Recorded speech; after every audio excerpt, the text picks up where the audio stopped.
Hi guys, this is Gas 104, Partial Pressures, Part 1. And your assignment to go with this is Chapter 10, questions 53, 55, 57, and 59.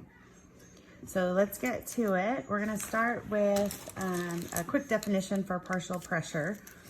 And in order to do that, we are going to imagine a sample of gas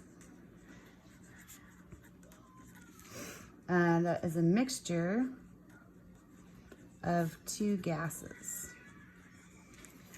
And so we'll say that this is gas A and B. Okay, so first we'll draw in some letter A's here that represent the molecules of gas A, and they hit the walls of the container and they exert a pressure.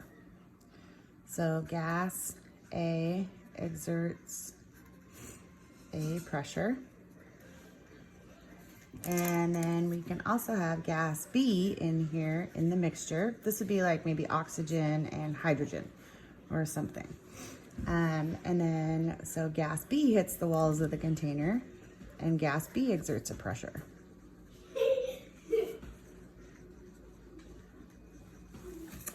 Oh, I gotta show you guys something here really quick. Here, this is my new dog. Hello. His name's Rudy. Okay, going on. So gas B exerts a pressure, gas A exerts a pressure, and each one of those pressures is considered a partial pressure.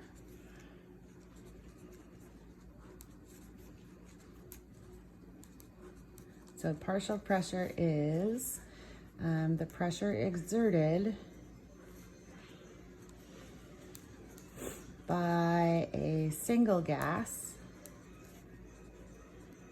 in a mixture of gases.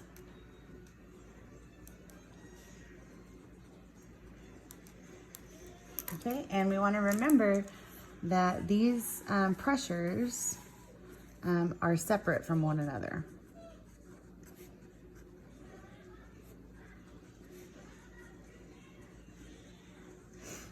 And when they're added together, they make up the total pressure. And so we symbolize each pressure separately.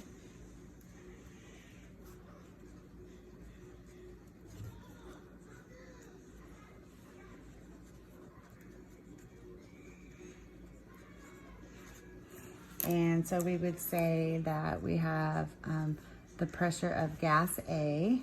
That would be the pressure that A is exerting. And the pressure of gas B, that's the pressure that B is exerting. And then we can have more, as many more gases as we have in the mixture. And that gives us a total pressure in the system. So the sum of each of the partial pressures is equal to the total pressure in the system, which makes sense, right? Each piece added together gives us the whole. Okay, so just as a quick reminder, this means the partial pressure of gas A.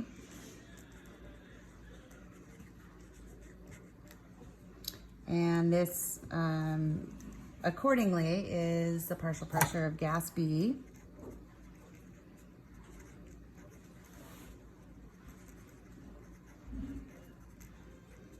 And then P sub T is the total pressure. So when you're using this equation, you want to remember that the units just need to be the same throughout the entire equation for all pressures.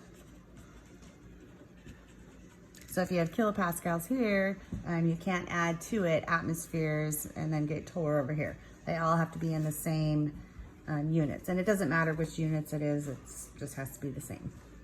Okay, so that is just a little quick definition. And we are gonna find two ways to find partial pressure, or P sub B or P sub C or whatever the gas is.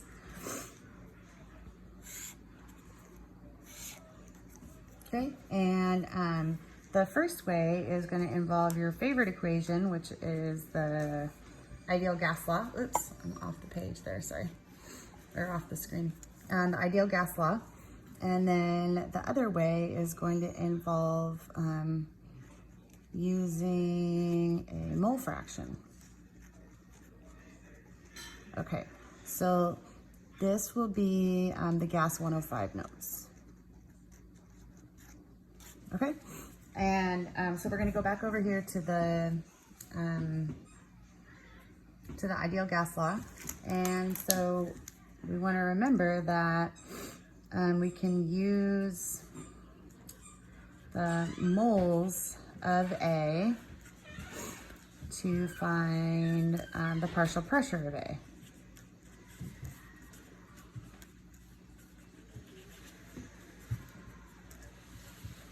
So we could rewrite this as P sub A times volume is equal to moles of A times R times T. So if we have a mixture of gases and we know the moles of A and we know the volume and the temperature, then we can find the partial pressure of A in that mixture by Pivnerting and solving for the partial pressure of A. So solving for P sub A. So as a quick example, let me just pull mine. Sorry about that. As a quick example, let's say we have a mixture of 1.5 grams of hydrogen and 12.5 grams of oxygen are at 305 Kelvin and in a volume of 2.50 liters. And we want to know what's the partial pressure of the oxygen in the mixture. So if we're just looking for the partial pressure of the oxygen, we can neglect the grams of the hydrogen. So let's go through and go ahead and solve this example solution. And so what we're going to do is take the 12.5 grams of oxygen and we'll convert to moles.